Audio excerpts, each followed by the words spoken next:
No pretendo, sin embargo, a pesar de todo, dar una solución al conflicto, ¿no? Es muy difícil y mentes más preclaras que la mía no lo han intentado y no lo han conseguido, ¿no? Sino que más bien lo que pretendo es poner sobre la mesa lo que yo entiendo que son las coordenadas necesarias para llegar a una solución del conflicto. Aunque ya verán cómo en las conclusiones sí voy a tratar de hacer una aportación personal al respecto. Y, desde luego, lo que pretendería yo es tratar de poner un poco de racionalidad, donde la verdad lo que impera es la falta de racionalidad y la fuerza, la sinrazón, como conocen, porque sale todos los días en el telediario y a veces con frecuencia también en las tertulias, ¿no? No voy a entrar, desde luego, en los aspectos militares de la crisis. Hay enormes especialistas que con abundancia se pronuncian sobre esto, en tertulias y en todas partes. Ellos saben mucho más, sin duda alguna, que yo de esto, aunque es verdad que algunas de las coordenadas que se refieren a la solución posible del conflicto pasan necesariamente también por la dimensión militar, pero no es propiamente mi campo y no es lo que yo me voy a explayar en absoluto, ¿no? Mi aportación, por lo tanto, pretende ser fundamentalmente política. Klaus von Clausewitz decía en su momento: la guerra es una continuación de las relaciones políticas perseguidas por otros medios. Estas son sus palabras exactas de su libro de la guerra, porque normalmente se suele abreviar y se dice la guerra es la política por otros medios, ¿no? Pero eso no lo dijo él. Él dijo lo que acabo de decir. Bueno, yo en todo caso, si es verdad que la continuación de las relaciones políticas proseguidas por otros medios es la guerra, lo que yo voy a hacer es invertir, tratar de hacer, es invertir la definición y vamos a hacer la guerra por medios políticos. Y vamos a tratar, por lo tanto, de aportar una solución política a este difícil, intrincado, costoso y dolorosísimo conflicto. Bueno,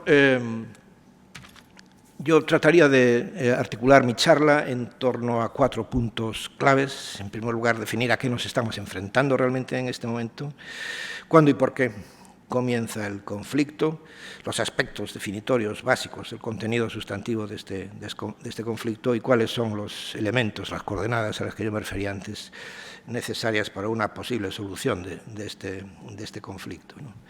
¿A qué nos enfrentamos? Bueno, pues nos enfrentamos a un conflicto militar abierto, a una guerra, en toda regla, aunque no es una guerra formalmente declarada, de acuerdo con el derecho internacional. De hecho, Putin le llama operación militar especial. Bueno, tan especial es que mata con una precisión civiles como casi prácticamente no se había visto nunca. Militares no, porque no sabe dar con ellos, pero ciudades, hospitales, guarderías, universidades, colegios, prácticamente los ha bombardeado todos, ¿no? Es realmente una operación especial, sucia, especialmente sucia. El conflicto militar es el conflicto militar más grave desde la Segunda Guerra Mundial, ¿no? Es un conflicto que tiene gravísimas consecuencias económicas y sociales y que van mucho más allá de los propios contendientes y que, por ejemplo, nos afectan a nosotros, a toda Europa en general, pero a otras partes del mundo también de manera muy grave, a los países ricos, como somos nosotros, Europa quiero decir, pero también a los países pobres, porque Ucrania era uno de los suministradores, prácticamente el 70% del suministro de cereales en el mundo venía de Ucrania, ¿no? Y por lo tanto los países pobres, fundamentalmente de África, se han quedado sin pan, ¿no? Gracias al capricho del señor Putin, ¿no? Es un conflicto que encierra un gravísimo riesgo de confrontación nuclear. Sabemos que tenemos enfrente a una persona que no parece responder a criterios algunos de racionalidad, y es un conflicto de muy difícil solución, porque es un conflicto existencial. Lo es para Ucrania, desde luego, porque se juega su propia existencia como país, como cultura, como idioma, y es un conflicto existencial para Rusia, porque aunque no lo es, realmente así se ha interpretado, y así lo interpreta Putin, y así ha movilizado a sus seguidores en su propio país. ¿Cuándo comienza este conflicto? Bueno, este conflicto militar abierto comenzó cuando las fuerzas rusas invadieron Ucrania el 24 de febrero de este mismo año a las 6 de la mañana, ¿no? Sin embargo, en realidad, el conflicto militar había comenzado mucho antes. Había comenzado en febrero del año 2014, cuando un grupo de rebeldes armados tomaron al asalto los aeropuertos de Crimea, y ahí se inició un movimiento, una sucesión de hechos que tienen aquí relatados cronológicamente y que terminaron finalmente en la anexión de Crimea por parte de Rusia. Volviendo, por lo tanto, Crimea al seno de la madre patria, como decía Putin. Esta anexión ha sido condenada por la Asamblea General de las Naciones Unidas. El Consejo de Seguridad no pudo hacerlo porque Rusia vetó la decisión, pero 100 países votaron en contra de Rusia, y esto es un primer golpe importante en el contexto internacional para Rusia y para Putin, ¿no? Y, desde luego, en línea de continuación, el conflicto no propiamente se inicia, sino que se extiende cuando las sedes de los gobiernos regionales de Donetsk, Lugansk, Kharkiv son asaltadas también por rebeldes independentistas. Y a partir de ahí, en abril del año 2014, y a partir de ahí también se concadenan una serie de hechos que terminan en la producción de referéndums de independencia falsos, manipulados en esos territorios, y que dan mayorías aplastantes del 89% y del 96% de los votos, ¿no? Casi se pasan y obtienen más síes que personas habían el censo, aunque el censo también estaba inventado, claro. Por cierto, paréntesis, hay un documental que he visto hace unos cuantos meses en la televisión, documental francés, hecho sobre lo ocurrido en estos referéndums en Lugansk y Donetsk, y es realmente increíble ver cómo se decidía en una reunión de 4 personas cuántos votos tenía que haber a favor del sí, a favor del no en esa población. Bueno, no eran militantes del Partido Comunista, pero como si lo hubiesen sido, eran militantes de partidos separatistas. El gobierno de Ucrania, entonces, inmediatamente desató una operación militar en contra de los rebeldes separatistas, a la que llama tampoco operación militar de guerra, sino operación antiterrorista, el abril del año 2014. Y ya prácticamente ese mismo mes, 2 días después, se realiza el primer intento de negociación y de paz por el grupo, lo que se llamará el Cuarteto de Normandía, que forman en aquel momento la Unión Europea, Estados Unidos, Rusia y Ucrania, que se reúnen en Ginebra, llegan a un acuerdo para el alto el fuego y desescalar el conflicto, pero 2 días después el acuerdo salta por los aires y se reanudan las operaciones militares en la zona. Y desde entonces tenemos una guerra que ha continuado, la guerra en el Donbass, que, como ven, se inició en abril del año 14 y en febrero del año 22, cuando se produce la invasión de Ucrania, se unen los conflictos, y ya llevaba ese conflicto 8 años de guerra. Por lo tanto, en Ucrania la guerra no se inició en febrero de este año, sino que se inició mucho antes, 8 años antes, ¿no? Bueno, ¿y por qué empieza el conflicto? En primer lugar, hay que destacar que este es un conflicto de trascendencia claramente internacional. No es simplemente un conflicto entre Rusia y Ucrania, aunque Putin pretenda presentarlo así, ¿no?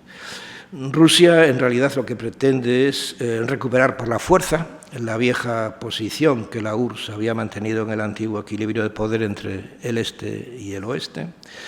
Rusia lo que pretende es contrarrestar el predominio político y económico de la Unión Europea en Europa. Por lo tanto, aquí el gran enemigo de Rusia es Europa, la Unión Europea.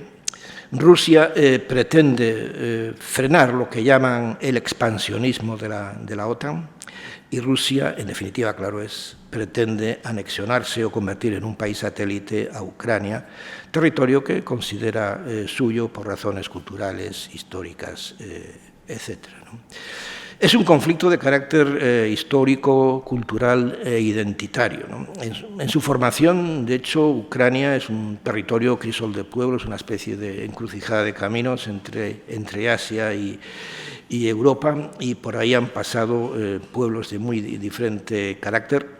Y además, y también en esta línea, Ucrania ha sido sometida por diferentes poderes políticos, por la propia Rusia ya en su nacimiento, por el Principado de Lituania y Polonia, por Turquía, por los tártaros, por los cosacos, que están en el fondo también en el inicio político de la propia Ucrania.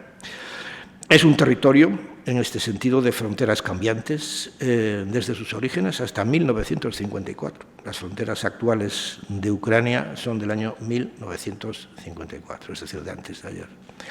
Es un territorio dividido prácticamente por la mitad, entre lo que podríamos llamar una parte de cultura, idioma e identidad claramente ucranianos, vamos a decirlo así, y otra parte de cultura, idioma e identidad claramente rusa, ¿no? Es un conflicto, además, de carácter histórico, cultural e identitario, como les digo, donde en su momento el idioma y la cultura ucranianos han sido duramente perseguidos por Rusia, tras la creación prácticamente del imperio ruso, con Catalina la Grande, pero ya con anteriores emperadores. Rusia prohíbe la utilización del idioma y persigue la cultura ucraniana, se llama el idioma ruteno, se llamaba entonces, ¿no? Se produce entonces una masiva emigración de población a otros territorios del imperio para huir de la propia persecución que en Ucrania se producía del pueblo ucraniano, ¿no? Ya en los años 32 a 34, bajo la dictadura comunista de Stalin, se produce la colectivización forzada de la tierra, la creación de los koljoses, y se produce además una expropiación de las cosechas que ordena por Stalin para llevar el alimento, el trigo, a las zonas industriales del país y fomentar con ello la industrialización, dar de comer a los trabajadores, ¿no? Pero eso suponía dejar morir de hambre a los campesinos que trabajaban la tierra, y se calcula que entre 1,5 millones y 12 millones de personas murieron de hambre en Ucrania entre el año 32 y el año 34. Es lo que los ucranianos llaman el Holodomor, que viene a decir el muerte de hambre, o lo que también se conoce como el genocidio ucraniano, que no es muy conocido, la verdad, lamentablemente. Y a la inversa, después de la iniciación del conflicto en el año 2014, se produce una imposición de la cultura y del idioma ucranianos en Ucrania, ¿no? Esto se produce como respuesta a la propia agresión que Rusia había producido contra Ucrania, que provoca una especie de crecimiento exponencial del nacionalismo identitario ucraniano. Y esto lleva a tratar de imponer la utilización exclusiva del idioma ucraniano en todo el país, ¿no? De hecho, se deroga una ley que existía desde el año 91 sobre la utilización de las lenguas en Ucrania, que daba un papel importante al ruso, aunque predominaba la utilización del ucraniano, y se sustituye por una ley que se aprueba en el año 19 bajo el señor Zelensky, ya en la que se impone el idioma ucraniano como lengua del Estado, es el título oficial de la ley, ¿no? Que impone el uso general, indiscriminado del ucraniano en todas las instancias, instituciones públicas, relaciones comerciales, en la universidad, en la investigación. Hasta tal punto es interesante, la ley es muy larga, es casi como el Código Civil en España, de largo que es. Me la he leído con detalle, y el idioma ruso no aparece mencionado ni en una sola ocasión. Es increíble, ¿no? Sí aparecen mencionados otros idiomas, fundamentalmente el inglés, y además incluso se refiere en términos generales a otras lenguas europeas. Eso, por ejemplo, cuando se hace la investigación. O sea, la investigación tiene que hacerse exclusivamente en ucraniano o en inglés o en otras lenguas europeas posiblemente, pero desde luego el ruso no se utiliza. No es que se prohíba el ruso, es que se ignora su existencia simplemente, ¿no? Bueno, Ucrania se forma, como les decía antes, un poco por aglomeración, por pueblos que se cruzan entre Oriente y Occidente, un rapidísimo vistazo a los mapas.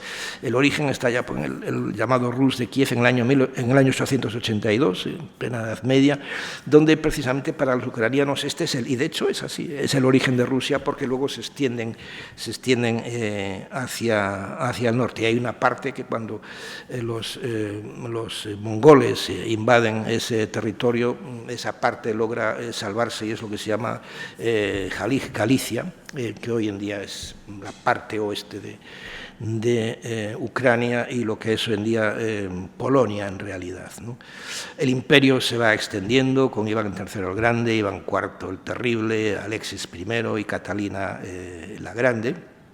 Y en el año 1775 se crea el Hetmanato cosaco de Rutenia, es una parte que el imperio ruso da autonomía política a esa zona formada por cosacos. Después de que se hubiesen rebelado, prefirió utilizar a los cosacos que eran después de todo ortodoxos, frente a los católicos polacos y lituanos, ¿no? Y ahí está verdaderamente el nacimiento de lo que hoy en día es Ucrania. Vean cómo en este mapa la parte sur de donde tengo aquí.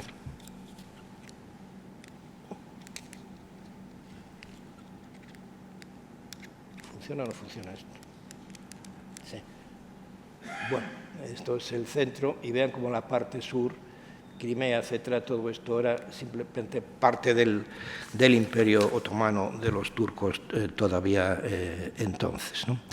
Finalmente, con Catalina la Grande se culmina la expansión del Imperio ruso y se controla la zona sur y se crea una especie de gobernorato, una gobernación especial que se llama Nueva Rusia, y que es en realidad que cubre toda esta zona sur de Ucrania, este de Ucrania, y que es, miren, en el año 18 se hizo un seminario importante en Moscú, en la universidad, y una de las posibilidades que se barajaban precisamente es restablecer el gobernorato de Nueva Rusia, crear, digamos, una especie de posesión de Nueva Rusia, dejar el resto de Ucrania para los polacos, dicen ellos, y crear una zona de Ucrania que perteneciese propiamente a Rusia y formada por personas de identidad, cultura e idioma ruso. Por tanto, la Novorrusia es, digamos, una de las posibilidades que está en la salida política del conflicto. Ya en el año 17, con la revolución bolchevique, se crean 4 repúblicas, y una de ellas la República Popular de Ucrania, que es la más grande. Sería la República Blanca, es decir, la que apoyó al gobierno de Kerensky, mientras que los otros se hicieron bolcheviques, pero finalmente triunfó el gobierno bolchevique y la República Popular de Ucrania desapareció absorbida en la Unión Soviética, ¿no? Con la guerra del 14 al 18, la Primera Guerra Mundial, y la salida del 19, el Tratado de Versalles, Ucrania pierde buena parte de su territorio, tanto en el oeste hacia Polonia como en el este y al norte hacia Rusia. Y cuando llegamos a la Segunda Guerra Mundial, en el año 45, al contrario, Ucrania gana una enorme parte de su territorio hacia el oeste, arrancándoselo a la actual Polonia. Con lo cual, entre el año 45 y el año 54, este es el mapa de Ucrania. Y fíjense que digo 45 y 54. ¿Dónde está la novedad aquí? La novedad es que Crimea no era parte de Ucrania. ¿Y qué es lo que ocurre en el año 54? Pues lo que ocurre en el año 54 es que Nikita Khrushchev, que había sido secretario general del PECOS, el Partido Comunista de la Unión Soviética en Ucrania, aunque él no era ucraniano, fue uno de los héroes de la resistencia de Stalingrado, precisamente el comisario político jefe en aquel conflicto, y decide, para celebrar el 300 aniversario del Tratado de Pereyaslav, que precisamente fue el tratado que puso de acuerdo a los cosacos con el imperio ruso, decide regalarles a los ucranianos Crimea, que era la zona tradicional de descanso de los zares, ¿no?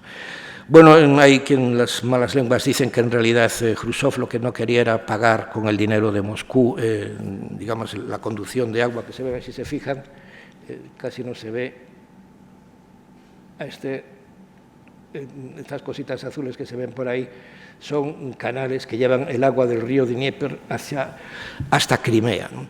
Son conducciones muy importantes, muy costosas de agua que si fuese en Rusia la titular tenía que pagárselo. La República Rusa, recuerden que eran repúblicas autónomas, repúblicas socialistas soviéticas, la URSS, y de esta manera al regalarle Crimea a Ucrania, Ucrania tendría que hacerse cargo del agua de Crimea. Eso fue lo que pasó.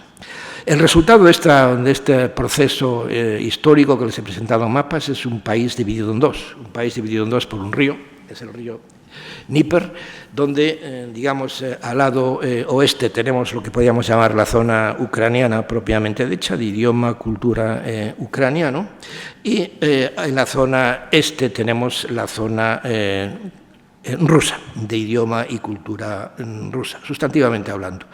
En la actualidad, podría decirse que cuando el conflicto va a estallar en el año 2014, más o menos era el mapa étnico y lingüístico de Ucrania, donde en rojo tienen la zona de predominio claramente del ucraniano, en rosa la zona predominante ucraniana, pero también con presencia rusa, mientras que la zona amarilla es la zona cultural e idiomática de predominio claramente ruso. Bueno, yo he vivido y he estado en Ucrania, he trabajado con el Parlamento ucraniano unos cuantos años y, en todo caso, a pesar de este mapa que aquí les presento, Kiev es la zona redondita ahí en el medio, ahí arriba, les puedo decir que era un país, el país que yo viví, era un país perfectamente bilingüe sobre todo en la zona ucraniana, donde los ucranianos, además de hablar su propio idioma, hablaban ruso. Ya en la zona rusa era más difícil que los rusos hablasen ucraniano, pero muchos por lo menos lo comprendían, ¿no? La presencia del ruso, si se fijan, por lo tanto, es aplastantemente mayoritaria en las zonas del sur y del este de Ucrania y es prácticamente inexistente en las zonas del oeste de Ucrania, al otro lado, al lado derecho del río, ¿no? Y, sin embargo, en el año 2014, poco antes de la invasión rusa, se hizo empezaban las tensiones, una encuesta entre los ciudadanos ucranianos sobre quienes querían integrarse en Rusia, en la Federación Rusa, ¿no? Y aplastantemente ganó el no. Fíjense que, sin embargo, donde fue más alto el sí, apenas llegaba al 41%, era precisamente en Crimea, pero en las provincias de Lugansk y Donetsk el 24% y el 33% querían integrarse en Rusia en aquel momento. Hoy en día, si hiciésemos esta encuesta, evidentemente el resultado sería muy diferente, ¿no? Bueno, ¿y cuáles son los aspectos básicos de este conflicto? En primer lugar, el Donbass y Crimea son territorios claramente diferentes en su origen histórico, en su composición étnico-lingüístico. Se emplea el ruso de manera prácticamente exclusiva o absolutamente dominante. La religión es la ortodoxa y siguen al patriarcado de Moscú, mientras que parte de Ucrania, aunque muchos son ortodoxos, no siguen al patriarcado de Moscú y algunos incluso son católicos romanos, ¿no? Como herencia del dominio polaco en su momento. El Donbass es una zona industrial y minera en decadencia. Crimea es una zona turística y de servicios, hoy en día en crisis, claro.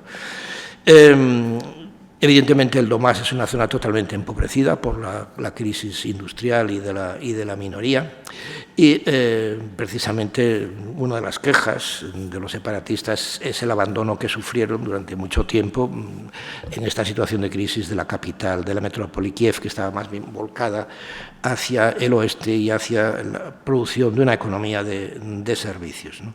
Sin embargo, bajo el Donbass hay enormes bolsas de gas y de petróleo, pero solamente accesibles a través a gran profundidad y, por lo tanto, a través del fracking, ¿no? Vean en este mapa, está en ruso, pero simplemente para que se hagan ustedes una idea, donde hay una gran intensidad de colores allí, eso le está indicando la cantidad de actividades de carácter industrial que hay en esa zona, mientras que en el resto de Ucrania la carga de puntitos de colorines no es tan fuerte, está indicando una zona de predominio agrícola, de servicios, etcétera, etcétera. Por tanto, son dos Ucranias identitariamente hablando, idiomáticamente hablando, pero también desde el punto de vista de la estructura económica. Y esta es la gran bolsa de petróleo y sobre todo de gas que hay bajo el suelo de Ucrania, y de esto nadie habla. Pero posiblemente este sea lo que está persiguiendo Putin sin confesarlo, ¿no? En Crimea ya prácticamente, que es donde está la segunda bolsa, ya lo consiguió y desde luego no lo va a soltar. Bueno, ¿y qué papel ha tenido la Unión Europea en este conflicto, ¿no? Bueno, pues la Unión Europea lo que ha hecho es una torpísima negociación de un acuerdo de asociación que se venía discutiendo con Ucrania desde el año 2013 al año 2014, que es cuando estalla el conflicto, y teníamos entonces una alta representante para la política exterior y seguridad común, que era una absoluta y redomada incompetente, una auténtica vergüenza para las relaciones internacionales, que se llamaba Margaret Ashton, que no sabía ningún tipo de idioma, difícilmente el inglés, pero parece que sí, que en todo caso era su idioma materno, ¿no? Y no se le ocurrió nada más y nada menos que ofrecerle a Ucrania lo que dicen los padres malos o tontos a sus hijos, ¿no? ¿A quién quieres más? ¿A mamá o a papá? Es decir, a Rusia o a la Unión Europea, ¿no? Y en este sentido, la Unión Europea le ofreció a Ucrania un acuerdo de asociación comercial muy intenso, profundo, Deep Comprehensive Free Trade Area, con la inclusión plena de Ucrania en la unión aduanera de la Unión Europea, con vistas a una futura integración en la Unión Europea. Eso sí, le exigía la realización de fuertes reformas de carácter institucional, legislativo, etcétera, etcétera, a efectos de que cumpliese las condiciones democráticas básicas para la integración plena en la Unión Europea.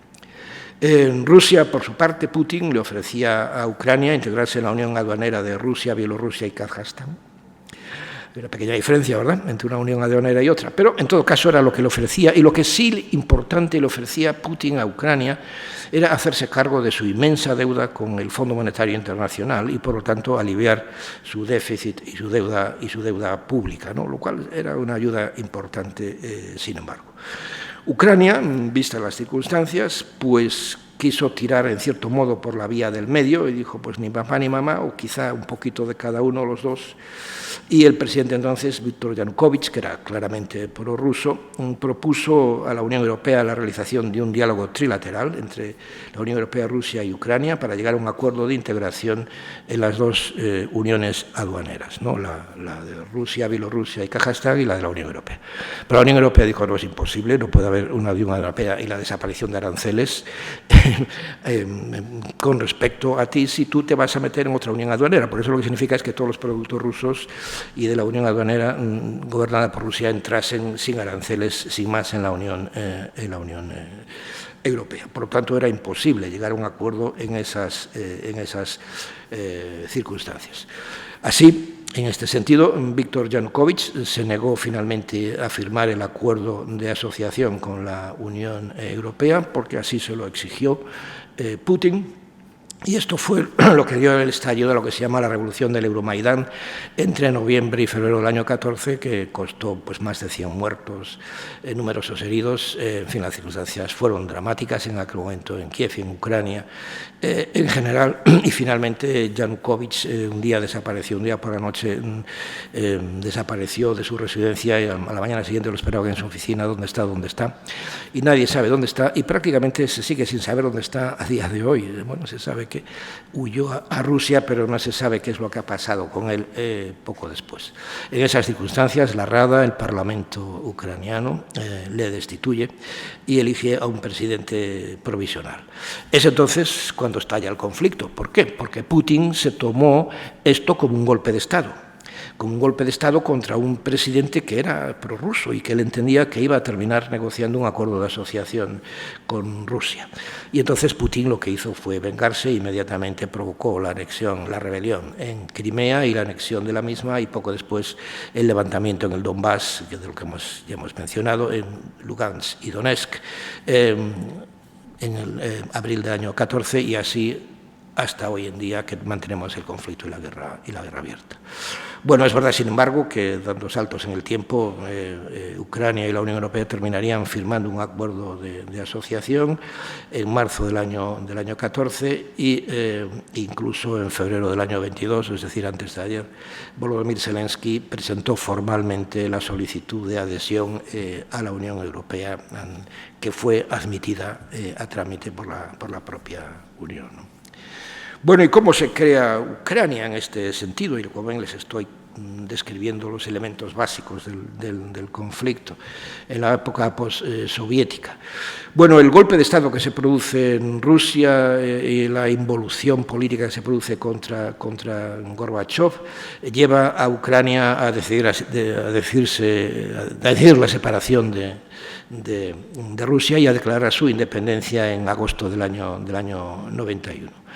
Y además convoca inmediatamente para diciembre de ese mismo año un referéndum que es aprobado de manera aplastante por la población ucraniana. El 92,3% de sí es a favor de la independencia. E inmediatamente se celebran de manera paralela las primeras elecciones para este Estado independiente, que le dan el poder a Leonid Kravchuk, que era un antiguo dirigente soviético, pero convertido en este momento en un nacionalista ucraniano.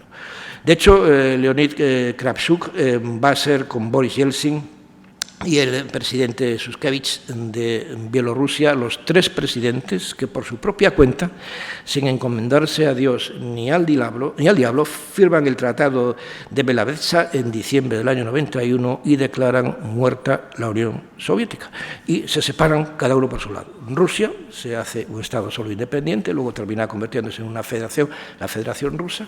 Ucrania se convierte en un Estado independiente y Bielorrusia se convierte en un Estado independiente. Es un acuerdo entre los tres, de mutua separación, sin conflicto de ningún tipo y celebrado, iba a decir con champán, en realidad celebrado con vodka en el momento de la firma, ¿no? Bueno, el referéndum en Ucrania, como ven, es apoyado aplastantemente por los ciudadanos, por los votantes ucranianos, si bien, como ven, la mancha negra es donde los porcentajes han sido mayores al 90% y coinciden precisamente con las zonas de predominio del idioma y de la cultura ucraniana. Bien que la zona azul más clara es Donetsk, Lugansk, etc. Ahí siguió votando a favor de la independencia el 83%, el 83%. Donde menos votaron a favor de la independencia fue en Ucrania, en Crimea, pero aún así la votación fue del 54% a favor de la independencia de Ucrania. Por lo tanto, no cabe duda alguna del deseo de independencia de los ucranianos. Se inicia entonces un proceso en el que prácticamente, como les digo, se separan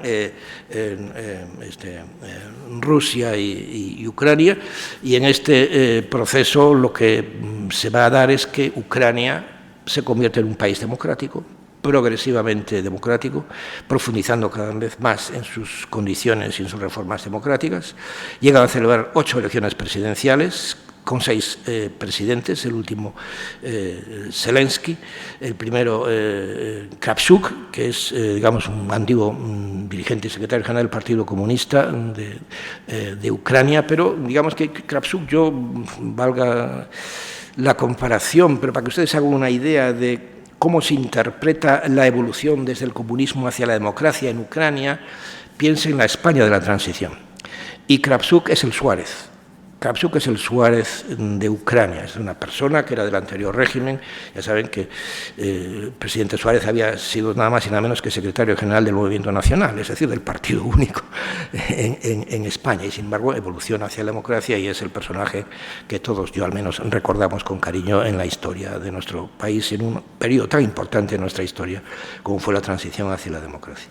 Esto fue lo mismo que hizo Kravchuk. Kuzma, más o menos al inicio de su mandato, tanto siguió la misma línea y luego ya se introdujo en una línea ya más bien autoritaria, incluso quiso imponer al siguiente candidato, Yanukovych, en unas elecciones que estuvieron manipuladas, pero se produjo lo que se llama la Revolución Naranja, protestas en las calles, y fíjense que el Tribunal Supremo de Ucrania anula las elecciones, cosa que sería absolutamente inconcebible en Moscú, y sin embargo se produjo en Ucrania, ¿no?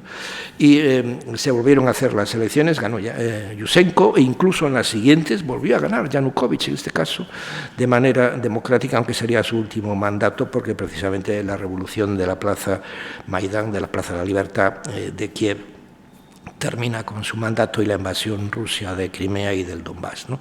Luego vino Poroshenko y en la actualidad el presidente es Zelensky. 8 elecciones legislativas, todas ellas democráticas y supervisadas por la OSCE. ¿Y qué tenemos en Rusia? Un proceso no democrático. 7 elecciones presidenciales con 3 presidentes. Yeltsin, que acabó de vodka hasta las orejas, dejó como sucesor a Putin, que era su ayudante y que ganó 3 elecciones en el 2000, en el 2004 y en el 2012, Medvedev, que era su primer ministro en el 2008, pero luego se cambió y pasó de nuevo a Putin en el año 12 y Medvedev volvió a ser primer ministro, ¿no? 8 elecciones legislativas, pero, en fin, todas estas elecciones, tanto las legislativas como las presidenciales, han sido claramente fraudulentas. No es que lo diga yo, es que lo dicen las organizaciones internacionales de supervisión de elecciones, fundamentalmente la OSCE, muy activa, la Organización para la Seguridad y la Cooperación de Europa, muy activa en esta zona. Prohibición de partidos de la oposición, acoso y detención de los candidatos de la oposición, manipulación y falsificación de los resultados, falta de libertad de prensa, etcétera, etcétera. Por tanto, Rusia, lamentablemente, no vive en una situación democrática, vive en un régimen autoritario, casi totalitario. Y la guerra del Donbass, la guerra olvidada del Donbass, que, como digo, se inició en el año 2014. Bueno, alguno más quizá, porque si no, no voy a poder decir lo que quiero decir. Pero bueno, trataré de atenerme al máximo posible a la limitación de tiempo. Bueno, en la guerra del Donbass, como ven, nunca llegaron las fuerzas rebeldes prorrusas a ocupar la totalidad del territorio, solamente la Mancha Roja, como en Crimea sí, pero en el Donbass no, porque gran parte del territorio fue reconquistado prácticamente inmediatamente por las fuerzas de Kiev, ¿no? Esta sería la situación, el mapa de aquí en su momento y el mapa de allá, la situación actual después de la guerra que se inicia en febrero, ¿no? La invasión rusa, que se inicia el 24 de febrero, como digo, a las 6 de la mañana, con un ataque coordinado en 4 frentes por el norte, tanto desde Bielorrusia como desde Rusia, por el este en 2 partes y desde luego por el sur desde Crimea, ¿no? El avance es muy grande. Vamos a ver mapas más adelante de nuevo, y la motivación que desde luego que da Rusia para invadir Ucrania es absolutamente desquiciada. Querían salvar a la población del Donbass del genocidio al que le estaba sometiendo el gobierno de Kiev, querían desnazificar a Ucrania, desnazificar a un gobierno cuyo presidente era judío, claro, es reintegrar a Ucrania en la familia rusa y sus valores, los valores rusos, neutralizar a Ucrania como un país separado e independiente, y desde luego mantener la seguridad de Rusia frente a la agresión y al imperialismo de los Estados Unidos y de la OTAN, y de la Unión Europea incluida, que quieren dominar Ucrania, ¿no? La invasión rusa es rechazada prácticamente de manera general. Las fuerzas rusas son echadas hacia atrás por una respuesta casi inconcebible, impensable de los ucranianos. Es verdad que ayudados militarmente, no personalmente, pero sí por los instrumentos de guerra, por la OTAN y la Unión Europea y los países individuales de la Unión Europea. Los enfrentamientos más duros se producen paradójicamente en las zonas rusófonas, que Putin bombardea hasta el exterminio, zonas que teóricamente quería liberar, porque decía que eran ucranianos precisamente del genocidio ucraniano, ¿no? Rusia se anexiona finalmente Lugansk, Donetsk, Zaporilla y Jersón. En momentos sucesivos, la culminación de este proceso de anexión ha tenido lugar el 30 de septiembre pasado, y en este conflicto pues Putin amenaza con la utilización de armas nucleares si el territorio de Rusia, que incluye las zonas anexionadas, como es evidente, es atacado por Occidente, la OTAN, ¿no? Y lo que sí hace es, en estas circunstancias de retroceso militar, es un ataque desesperado con misiles de largo alcance, fundamentalmente a objetivos civiles y últimamente a objetivos estratégicos de fuentes de la energía para bloquear la propia pervivencia de Ucrania y fundamentalmente en el gravísimo invierno, que ahí los inviernos son siempre graves, de temperaturas de 20 y 30 grados bajo cero, que se va a producir dentro de muy poco tiempo en Ucrania, ¿no? Por lo tanto, el inicio del conflicto, como les decía antes, este es el avance máximo que se produce de los rusos, pero inmediatamente la respuesta, como las manchas marrones, ¿no? La respuesta de los ucranianos es inmediata y por lo tanto despejan prácticamente la totalidad del avance ruso en la zona del norte y limitan la presencia militar rusa a la zona sur-este y desde luego Ucrania, claro, de todo el territorio. Lo que sí es que convierten al mar de Azov, el mar de Azov, en un mar interno de Rusia, claro es. Esta guerra es, en definitiva, si tuviésemos que calificarlo con 3 palabras, yo diría que es una guerra sucia. Todas lo son, pero esta especialmente porque es una guerra que se basa fundamentalmente en el desgaste, en la desmoralización, en el ataque a objetivos civiles y centros urbanos, plagada de crímenes contra la humanidad. Es una guerra cobarde que huye del enfrentamiento personal y que se basa fundamentalmente en el bombardeo a gran distancia, la utilización de milicias extranjeras, fundamentalmente chechenos, sirios, la brigada Wagner, etc. Y es una guerra mentirosa. Bueno, se podría decir que todas lo son también, pero esta especialmente lo es porque son falsos los objetivos que han llevado a la declaración de la guerra y además a una utilización constante y sistemática de la mentira y de la desinformación. Y ya me acerco al final. Guzmán, no desesperes, elementos para una posible solución. Bueno, hay una serie de documentos básicos que deberíamos tener en cuenta, simplemente los tengo aquí, en la tabla no los voy a mencionar, pero que digamos que marcan un poco el contexto. Miren, cuando Ucrania llega a la independencia era, digamos, el tercer país nuclear de Europa, ¿no?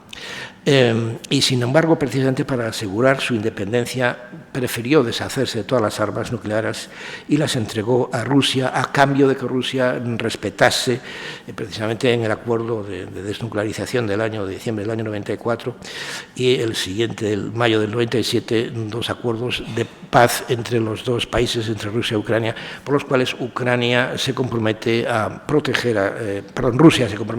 Ucrania y desde luego a respetar su soberanía y sus propias fronteras, cosa que evidentemente Rusia, ya sabemos, no hizo, ¿no? Bueno, cuando se inicia el conflicto se produce la primera aportación importante, diría yo, a lo que sería la solución pacífica del mismo, ¿no? Y es lo que se llama las propuestas del Cuarteto de Normandía. El Cuarteto de Normandía, formado por Alemania, Rusia, Ucrania y Francia, se llama Normandía porque se hizo con motivo de la celebración de una de las celebraciones del desembarco en Normandía, y se reunieron los líderes de las fuerzas aliadas en aquel momento y decidieron, bueno, de paso que estamos aquí y con este paisaje tan bonito, aunque la ceremonia sea tan triste, por lo que estamos celebrando aquí es triste, vamos a ver si arreglamos el problema de Ucrania, ¿no?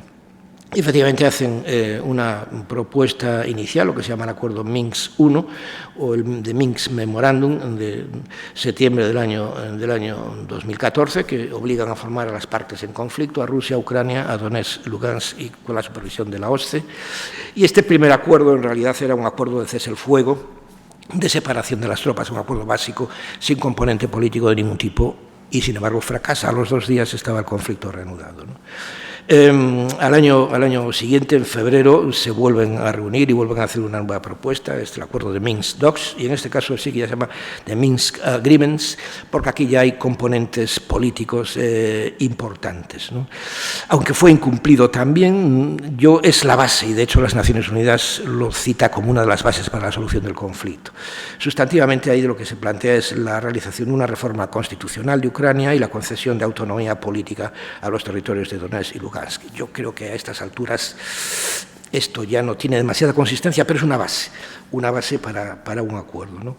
Y luego un nuevo régimen para el gobierno local, nuevas elecciones locales realizadas con las partes, etcétera, ¿no? ¿Y las Naciones Unidas qué hacen? Las Naciones Unidas hacen también una pequeña aportación. Es verdad que el Consejo de Seguridad queda bloqueado por el veto de Rusia en todas cuantas resoluciones han querido hacer al respecto, pero hay, digamos, dos resoluciones importantes de la Asamblea General que han sido apoyadas masivamente por todos los estados, la inmensa mayoría de los Estados miembros de la Asamblea General, y en las dos de ellas, fundamentalmente, el primer punto que se menciona es la necesidad de preservar la soberanía, la independencia política y la unidad e integridad territorial de Ucrania, pero se añade inmediatamente también que, digamos, tiene que haber una solución pacífica para la situación de Ucrania mediante diálogo político directo entre las partes, mediante un acuerdo entre las partes. No se dice qué, pero se dice que tiene que haber diálogo y tiene que haber negociación. Esta primera resolución se produjo fundamentalmente con motivo de la invasión y la anexión de Crimea, pero la siguiente, que se produce precisamente con motivo de la invasión de Ucrania, ya en febrero del año 2002, allí se va más adelante en esta resolución y se habla de que se cumplan los acuerdos de Minsk, a los que me acabo de referir. Y que se lleven a cabo, por lo tanto, contactos internacionales, incluidos en el formato de Normandía y el grupo de contacto. Se insta a la inmediata solución pacífica del conflicto entre la Federación Rusa y Ucrania mediante diálogo político y las negociaciones y la mediación que sean necesarias, ¿no? Y en esta segunda resolución, sin embargo, no se menciona ya Crimea. Ya no está mencionada Crimea. Esto es importante, significativo el mencionarlo. Y con ello concluyo. Y en base a estos presupuestos, a estos mimbres, ¿cuál es el cesto que yo trataría de montar? ¿Cuáles son mis propuestas, ¿no? Bueno, en primer lugar, yo acudiría como punto de partida básico a lo que se llaman los parámetros de Clinton. Y dirán ustedes, ¿y qué tiene que ver Clinton con esto? Pues tiene que ver mucho desde el punto de vista de la estrategia de la resolución de conflictos y, desde luego, de la resolución de un conflicto en el que yo he estado implicado de hocicoz, que es el conflicto en el Oriente Medio. Clinton propuso entonces, ya en Camp David, ya el ultimísimo segundo de las negociaciones, en diciembre del año 2000, a partir de ahí ya todo fracasó, y hasta hoy en día, Clinton propuso lo que llaman unos parámetros básicos. Y el parámetro básico es muy sencillo, es decir, lo que es árabe, que sea palestino, y lo que es judío, que sea israelí. Y yo diría, ¿por qué no aplicamos estos mismos parámetros a la solución del conflicto de Ucrania? Lo que sea ruso, que sea Rusia, lo que sea ucraniano, que sea Ucrania. Evidentemente, con las matizaciones necesarias que haya que hacer a esta afirmación, que no deja de ser un parámetro básico de iniciación a la negociación. Yo diría que habría que comenzar, desde luego, de acuerdo con los establecidos los acuerdos de Minsk, un cese inmediato del fuego y la separación de fuerzas, la afirmación inicial del principio de soberanía e integridad territorial de Ucrania, como hace la ONU, pero con respeto inicial provisional a la separación territorial resultante del conflicto. Aquí hay una guerra, está muriendo gente y se han producido avances y retrocesos de tropas. Hay que frenar el conflicto donde estemos y a partir de ahí comenzar la negociación. Negociación entre las partes, en definitiva, sobre los límites territoriales definitivos. Por lo tanto, una cosa es la situación provisional del conflicto resultante de los avances y los retrocesos militares y otra la negociación necesaria que tiene que establecerse en las partes sobre cuáles van a ser los límites territoriales de las partes en definitiva, ¿no? Convocatoria de referéndums de autodeterminación supervisados por la ONU y la OSCE en los territorios rusófonos. la firma de un tratado definitivo que incluya entre las partes, desde luego, el compromiso mutuo de no agresión, la entrada de Ucrania en la Unión Europea, cuando cumpla las condiciones para ello, por lo menos la puerta abierta para ello, y la no entrada de Ucrania en la OTAN. Y además, yo propondría también, de forma paralela, inmediatamente, la firma de un tratado entre la Unión Europea y Rusia, un tratado de cooperación política y económica, en línea con el acuerdo de asociación y cooperación que ya la Unión Europea tenía desde el año 97 con Rusia, lo que se llama Partnership and Cooperation Agreement. Pero además también la OTAN es un sujeto importante en este conflicto, ¿verdad que sí? Yo propondría de nuevo la vuelta a la cooperación que ya existió, muy intensa, entre la OTAN y Rusia, en línea con el North Atlantic Cooperation Council del año 91, la Euro-Atlantic Partnership Council del año 97, la NATO-Russia Founding Act del año 97, el NATO-Russia Council del año 2002, es decir, son acuerdos de cooperación entre Rusia y la OTAN. Y el restablecimiento de los canales diplomáticos de comunicación, como la misión diplomática rusa en la OTAN del año 98, o la Oficina de Información de la OTAN en Moscú del año 2001, o la Military Liaison Mission del año 2002. Miren, esto les puede sorprender, pero la OTAN y Rusia no han estado siempre a bofetada limpia, permítanme la simpleza, sino que han cooperado de manera muy intensa, incluso en proyectos de establecimiento de la paz, etcétera, y en otras partes del mundo. Yo recuerdo que la primera vez que fui a la sede de la OTAN en Bruselas, trabajaba entonces para la Unión Europea, me sorprendió ver personas en uniforme ruso paseándose por los pasillos. Y yo le dije de broma a la persona con la que iba, ¿qué pasa, que nos han invadido los rusos ya? Y dice, no, están cooperando con nosotros, pertenecen a la Oficina de Enlace y Cooperación con Rusia. Volvamos a eso que ya tuvimos en el pasado y que funcionó muy bien. Muchas gracias por su atención.